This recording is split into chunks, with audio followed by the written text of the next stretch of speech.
we ready to go, or are we waiting for anybody?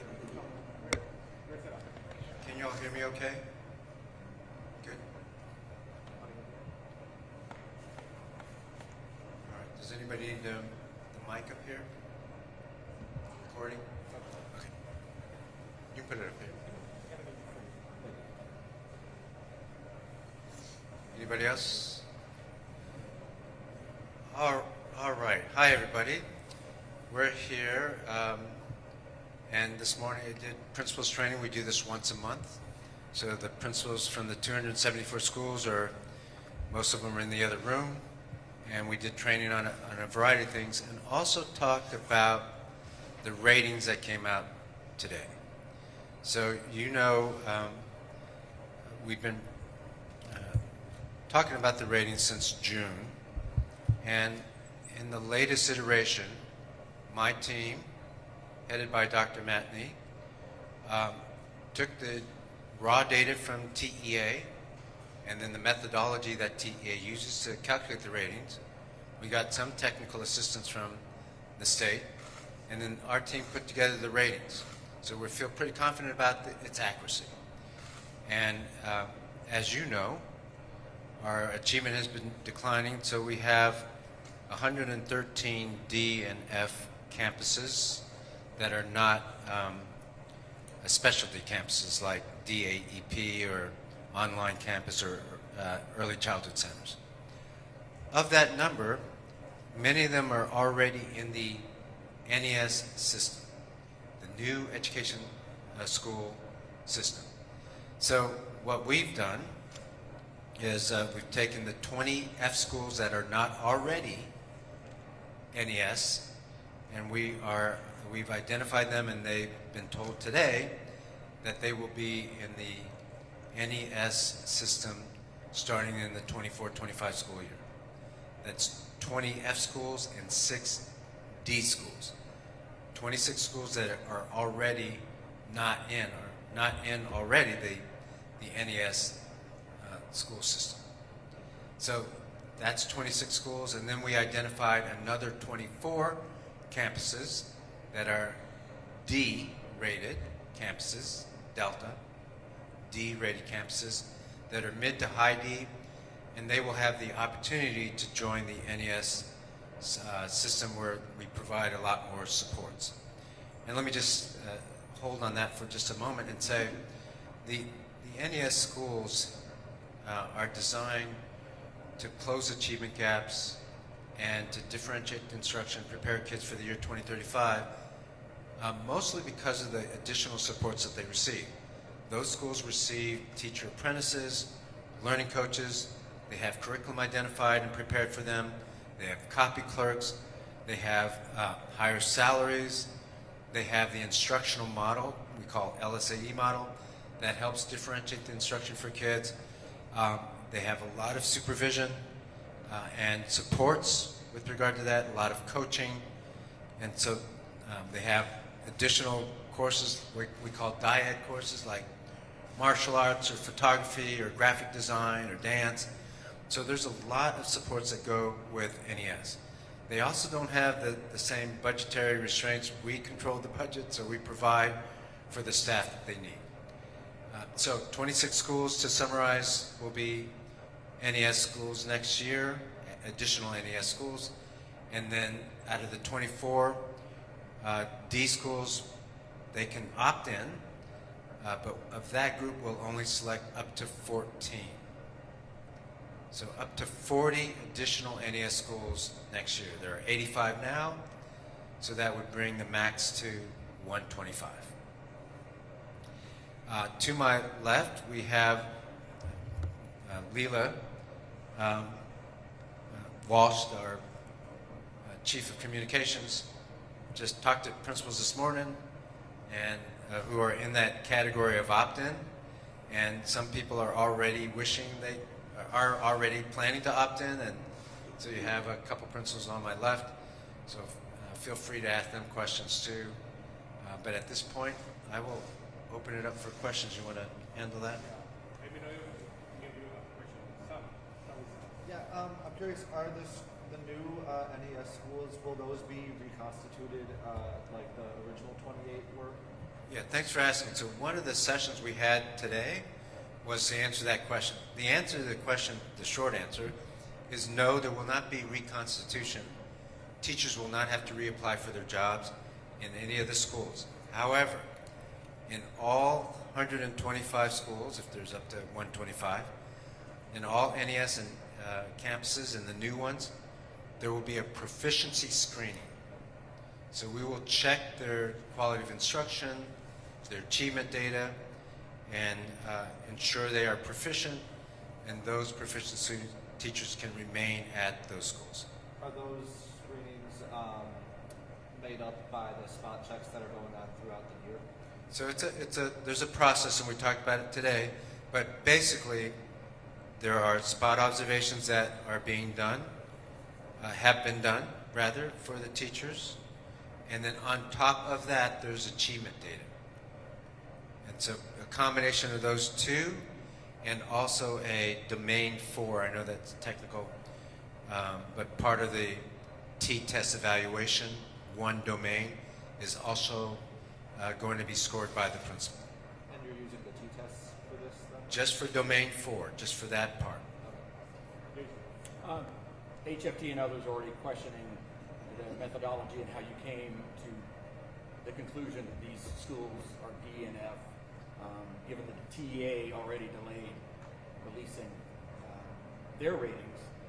Why should people feel confident that this was done accurately and with the kids' best interest in mind, which some say is not the case?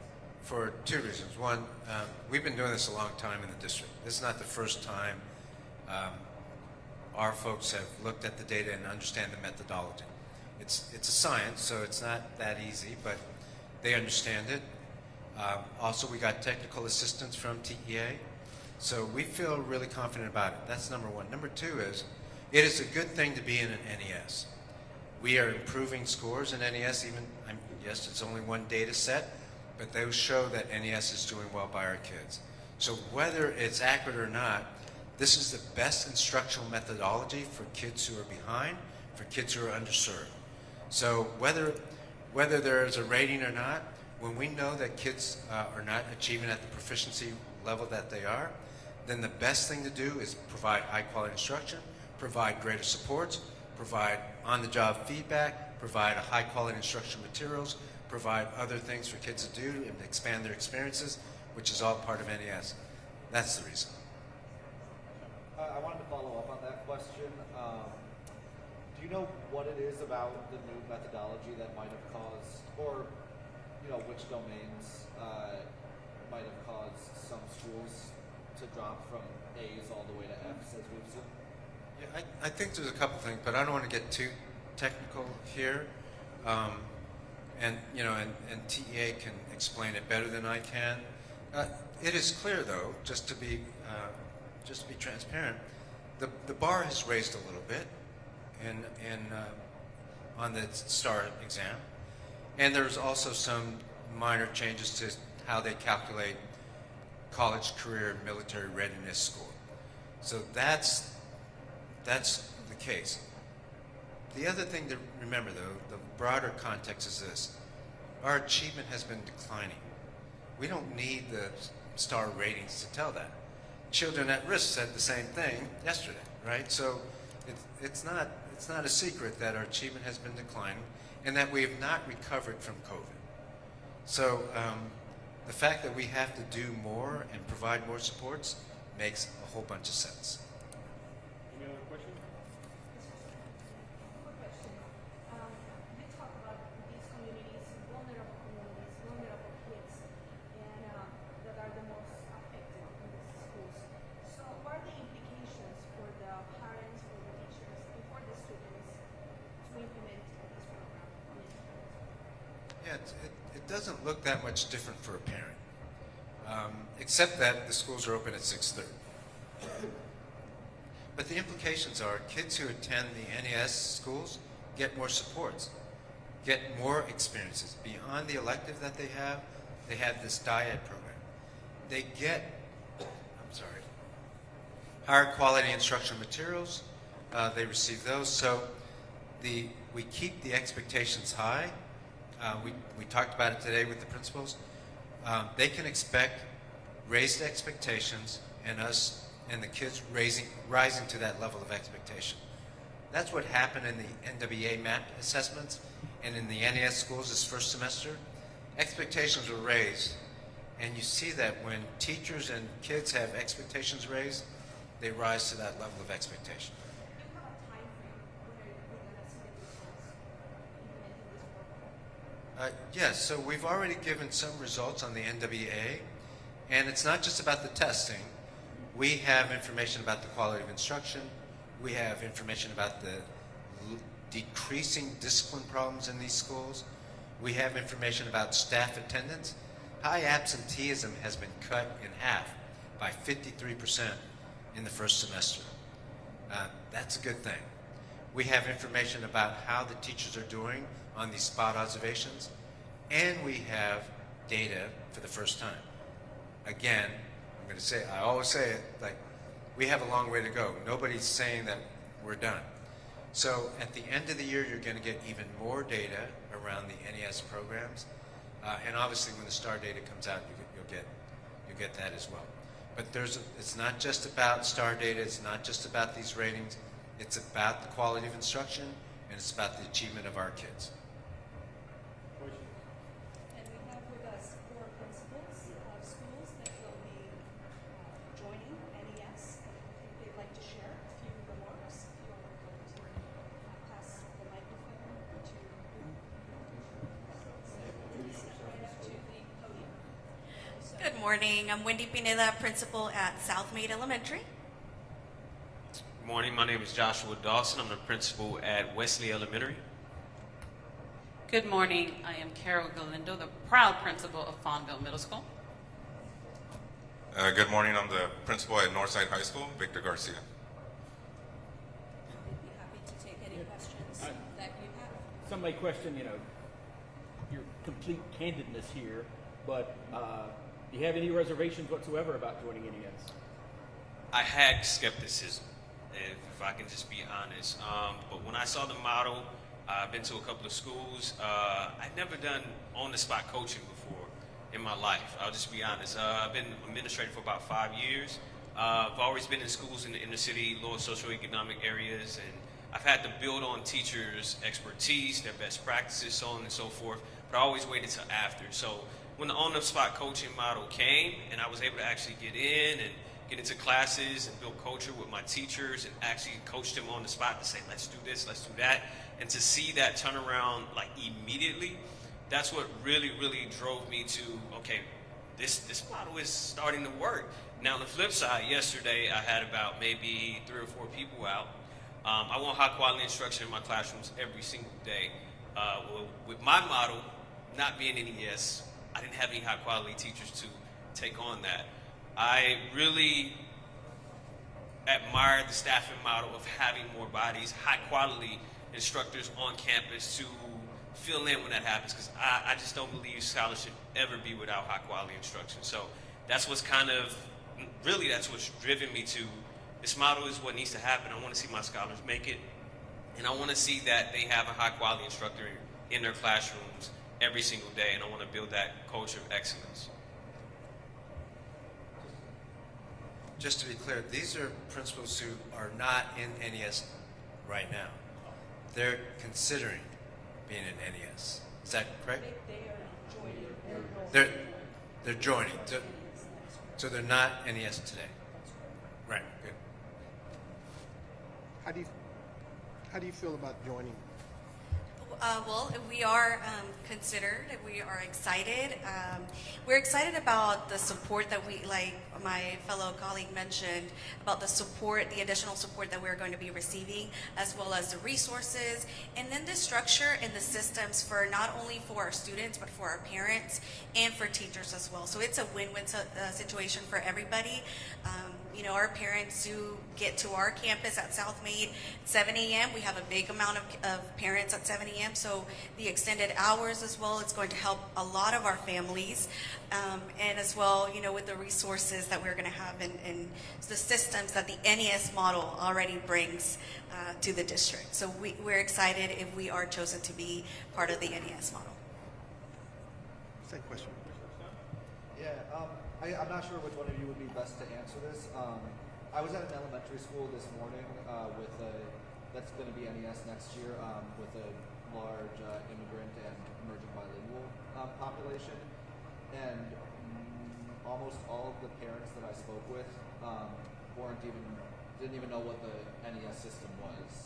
So how do you plan on communicating, you know, what next year is going to look like to families, you know, who may not speak English or may not, you know, be in the loop for whatever reason?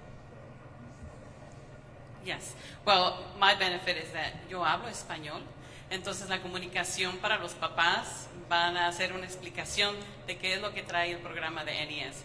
So part of my communication with my parents will be letting them know what the NES program brings into the campus. I'm currently in Farmville, and we're already running some of the practices from NES, which I've seen the benefit, especially with our data and our discipline as well.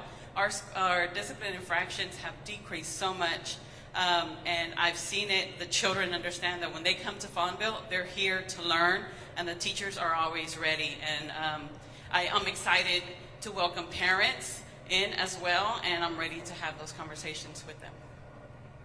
It may be a good question for the Northside principal, like the dynamic between like an elementary school in this program and say a middle and high school, where students may not be as easily persuaded to focus. So going back to your original question about reservations, and I'm glad the transparency my colleague had.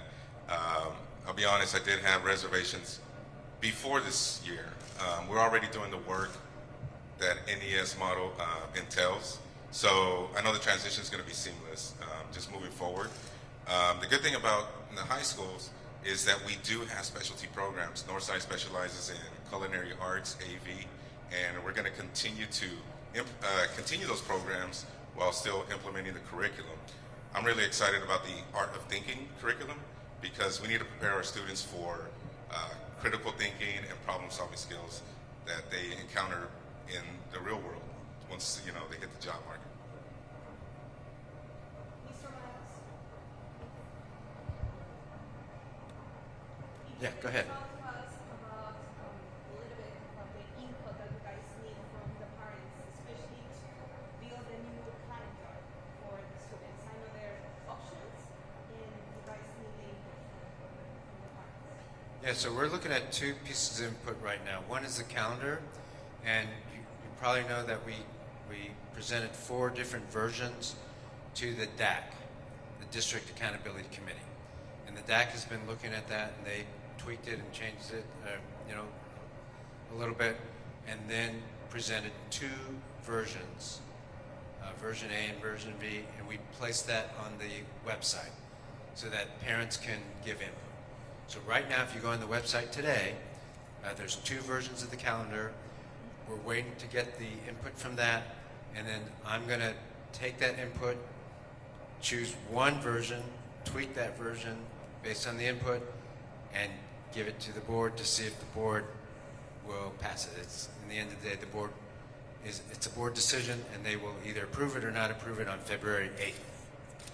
The second set that you just mentioned about parental input with regard to the NES campuses, especially the ones that have an opt-in, we want the principals to make sure they survey their parents, that they work with their SDMC, site shared decision-making committees, but especially their teachers. They got to talk to their teachers to see if the teachers want to be part of this NES structure. So that's the sort of input we'll be looking for. Any other question? We're good?